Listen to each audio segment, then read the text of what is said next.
Our piece of timber we've done crack repairs on. That's what it looked like before we started. This is a mate to it. All cracked, rough. After it had been through the thicknesser, it looks magnificent. So you can take some really rough bits of timber and turn them into masterpieces. This here was a manky old bit of hardwood that we've been using for tyre props for the last few years. And Brian put it through the thicknesser the other day, and it had all cracks. It's even got some manky timber here that we'll do a river pouring later on. But today we're going to concentrate on filling these fellas. So the first thing we do is duct tape over the ends. The old duct tape works really well. Massage it down, make sure it sticks well. 2 to 3 coats. Get him down, overlap it, and it pays to have it run up past the edge as well. Just take him up past the edge a bit.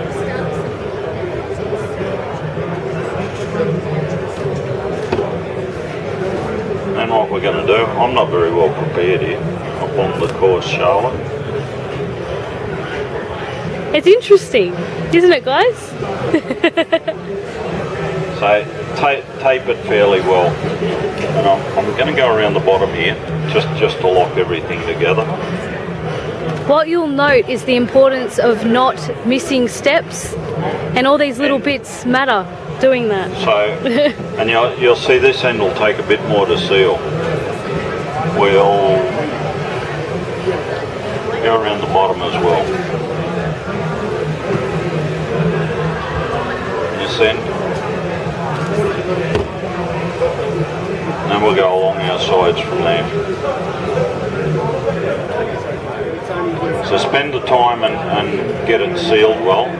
Another technique, which I'm going to do on the river pour piece later on, is no more gaps, and then tape over that. I'm going to actually clamp it, and it works quite well. Just I don't want no more gaps going into the timber on this piece. We'll go back around.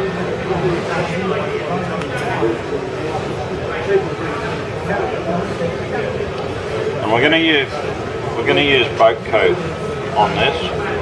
I like boat coat. The reason being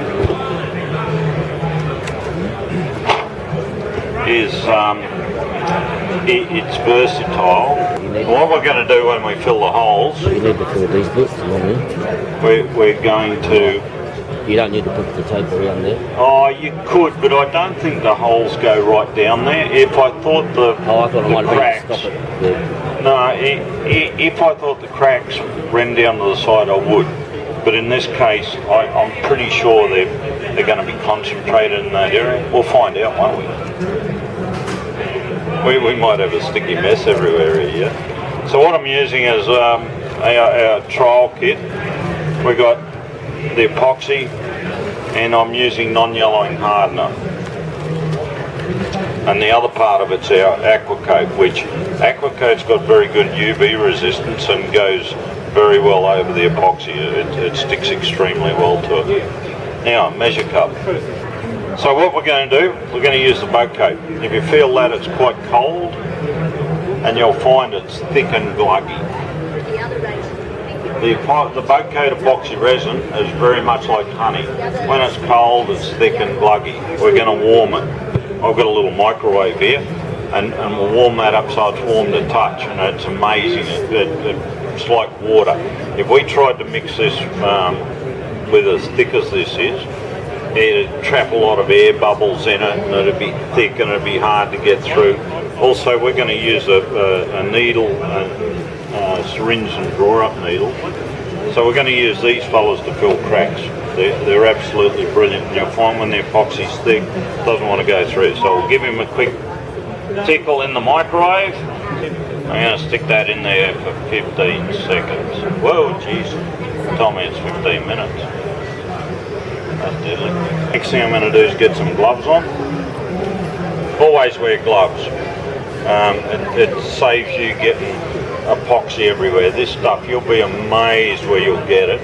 if you don't wear gloves. And quite often I'll start playing with the stuff and I'll go, bloody hell, I forgot the gloves. Your saviour's white vinegar. You just put some white vinegar on, give it a clean, and it washes off with hot soapy water. Even your clothes, if you get it on your good clothes, and you can get it to hot soapy water in a reasonable time. Every now and again I'll be dressed like this and I'll get some on me. I just get some white vinegar and massage it, and it'll wash out down the track. So let's see, our resin's gone. Oh, look at that. So you don't bother heating the hardener? No, definitely don't heat the hardener with this fella. You'll send it off too fast. We'll do a little bit of piece of string. Our temperature here is what? Between 18 and 19 degrees C. So at that temperature, we've got about 35 to 40 minutes working time with this. So it gives you plenty of time to mix it and use it, and you're not using large quantities. In actual fact, I'm going to get small measure cups. They're a bit big for the amount we're going to mix up. So when you're mixing smaller quantities, you're better off with smaller mixing cups. These fellas are great when you're mixing up, say, 40s from about 60 mil up. These fellas do up to 60 mil. And we're going to mix 20 and 10 today, and you'll see how far the stuff goes when you're filling cracks. It's quite economical. So we'll get some resin in. It's cooled down a bit. If you use a microwave to warm it up, always let it cool at least the amount of time you've had it in the microwave, because it's still, the molecules are still reacting from the heat effect. If you use hot water, make sure you wipe all the water off, or you'll end up with it in your mix, and then you've got a dead mix. You've got a warm spot to keep it, that's great. Always put it up to your eye when you mix. Pour him out. See how that's much more fluid now? And this resin's actually clear with the non-yellowing hardener. If we use the standard or fast hardener, which we can do more economically, if you use it, what will happen, even if you put a polyurethane over the top of it, it'll still yellow over time. And we're the only ones with a genuine non-yellowing hardener in Australia. West say they got one, but I've been told by a chandlery they scored a letter saying, don't tell people it's fully non-yellowing, it will yellow. So up to our 30, see how we've got a bit of yellow from the hardener and clear underneath. When we start to mix these fellas, it'll go cloudy. Don't mix it too fast, just nice and even, and get him mixed in. See how it's gone milky or cloudy when it first starts to mix? As it blends in, it'll come back clear. We're starting to come clear. And when you do it in a concentrated form like this, it'll exotherm. So epoxies go off by exothermic reaction, which means they generate their own heat. So the more you mix, the faster it's going to go off if you leave it in the container. The reason to mix small quantities here is because we're going to put it into the syringe and inject it into our holes, and we're only using 10 mil at a time, and you're going to see how far the stuff goes. You don't use a lot of it, and it's very effective. So once you've got it fairly good, scrape around your edges. I've already done that, and no going this way. It's got to be flat against the edge, and that pulls any unmixed stuff off the edge. Scrape your stick off, not leaning down like that, but flat. And then once you're happy there, I'm happy. That's a nice consistent colour now. There's no separation lines in it. It's nice, neat, even colour. So the next step, put it into your syringe. So you draw up.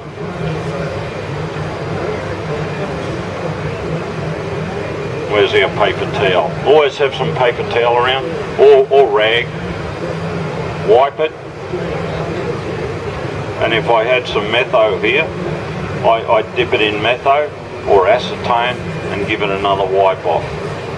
But I'll give it a good wipe with this fella and it should be right. If you don't go through this step, you put the needle on, you put pressure on it, you'll shoot the needle across the room. It's important that that's dry and no resin on it when you put the needle on.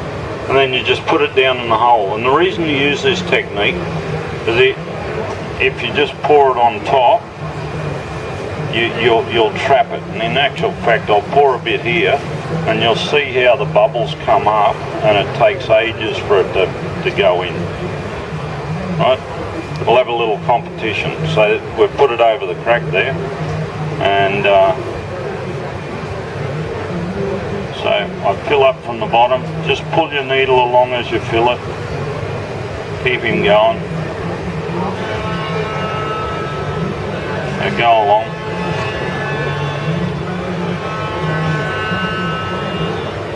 And fill up your hole. And it's as easy as that. Fill him up. You'll find, even doing this, I reckon I'll come back in 10-15 minutes time and that'll have sunk down. So with cracks it's amazing. The epoxy's a very good adhesive, and not only will it fill the cracks, it'll lock it all back together. So it'll act as an adhesive and lock it together.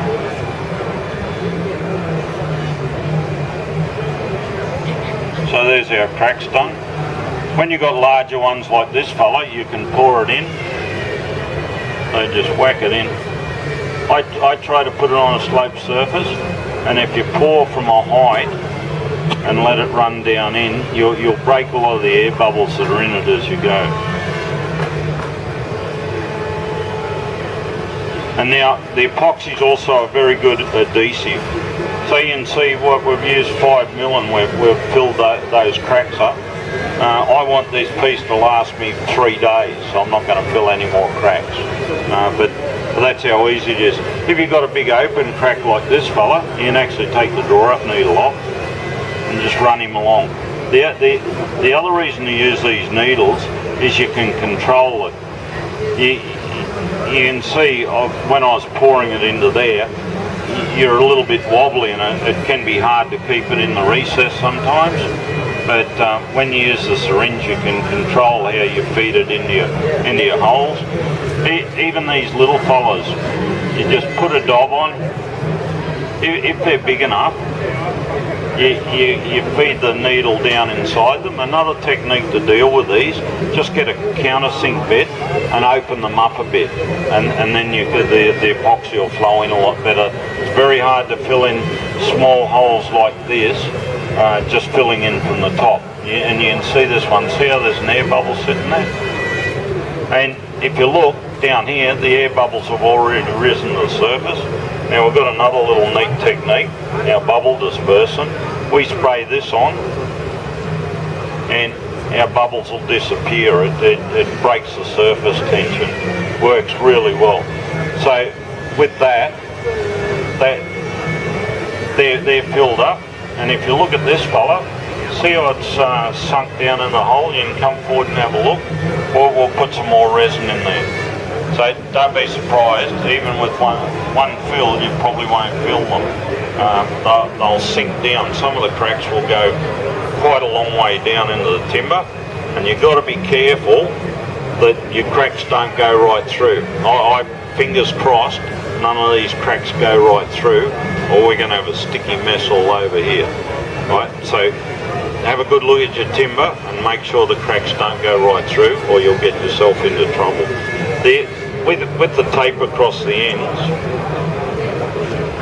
you'll find the epoxy will tend to seep out from there.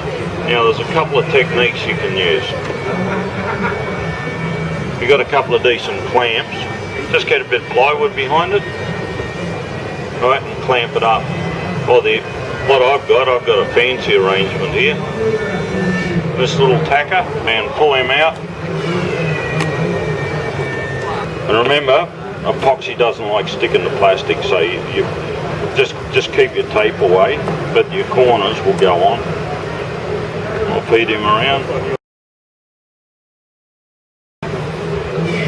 just putting these bits of plywood there, it puts the pressure on and stops the epoxy running away.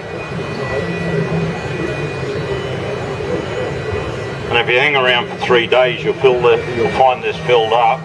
And it's best to overfill your cracks, let them overfill, and then once they're cured, sand them back, because if you don't overfill them and they suck down and it dries, then you've got to sand it again. Now, epoxy, to get more epoxy on, it's just a matter of course sanding 80 grit. If it's sunk right down into your hole, a Dremel with a little cutter on it, a round head cutter, and just clean it up and take the gloss off and put more epoxy on. Right? You don't have to, it's not a disaster if you don't get it all filled in one go. Fill this fella up a bit more. I can even feel the epoxy's getting thicker just sitting in the syringe. I've got to put more pressure on the syringe now. Yeah, see that's really getting thick coming out of there now. So when you do this sort of stuff, only mix up small quantities at a time. Even here it's sunk down, just run back along it. And once you fill these cracks, the cracks in the timber become a real feature. You know, I've seen some real ordinary pieces of timber, and you put the epoxy on them and glue them together and they jump out at you. This one here is a different technique. This one here was a cheapy burl I bought here a few years ago, and I think it'd make an ideal bowl, but it's so porous from the cracks in that I think it'd fall apart if you put it in a lathe and turned it. But what I've done, I used soft plastic and dammed it, and then used the Lucy Clear to fill it, and that'll be a magnificent piece to turn now. You'd come up with something. So it depends on what you're doing, how you're going to do it. If it's surface cracks like this and you want to get on with it, you're much better off using the boat coat epoxy. If you want to get a really deep finish and you've got time, this stuff takes 2 to 3 days to cure. You know, but nothing comes close to filling cracks than the old boat coat. The other one, if they're really fine cracks, I also add TPRDA to it. It's an additive we got for the boat coat that you put in when you do your first coat. It also helps in really fine cracks, all these little holes, it'll also help there. I'll put some in to show you. We haven't killed it. I'll just put a little bit on the surface to show you seal your surface as well. In amongst this I should have some brushes.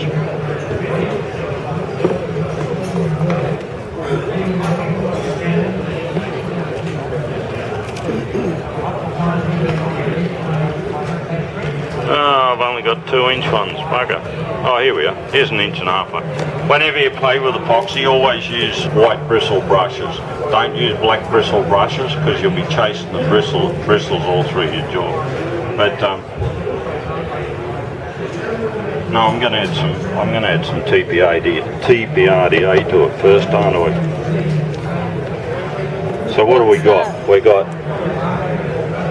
We've still got 15 mil of resin, so you add this at 20% to your first coat. So if I put in 2 to 3 mil there, we'll be pretty right. And what this does, it's a dilute form of resin, and it's got some other goodies that allow the epoxy to draw into your timber, and we recommend using it with your first coat. Mix him in. So get it mixed in. And you'll find it makes the boat coat a lot more fluid. Now you can use it as a technique for filling small holes.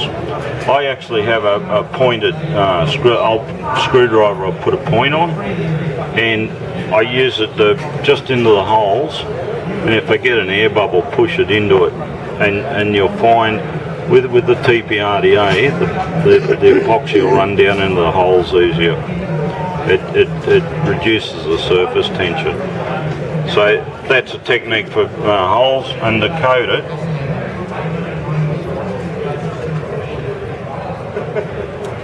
Notice we've got a lot of air bubbles in there now that we've been playing with for the brush. But see how the timber jumps out at you once you put a coat of resin on there.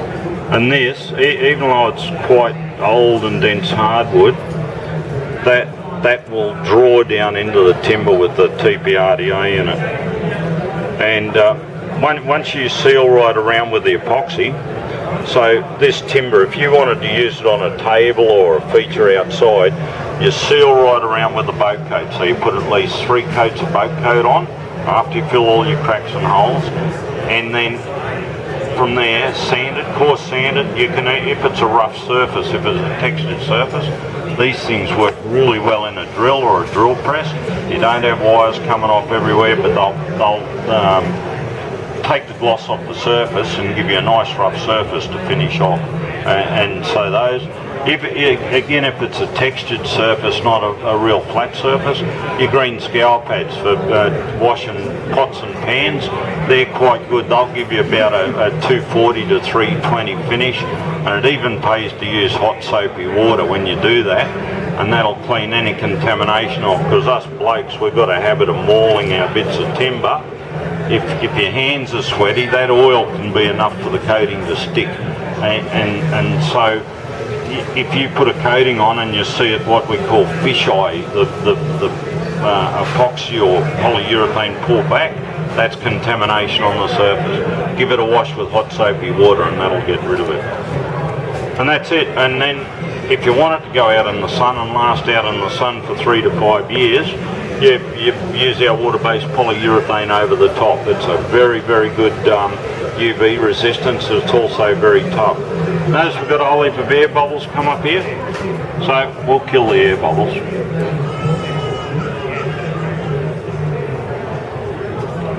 Right, and there's a little bit of wood there. I'm just going to pour it over. So I might as well use the rest of this now.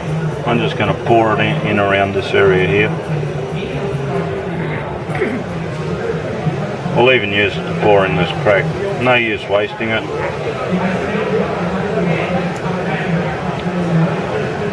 Oh, it's pouring in.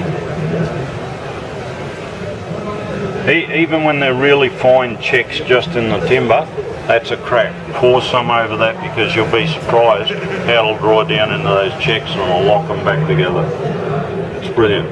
Look, the air bubbles are already to the surface. Again, whoops, our bubble dispersal.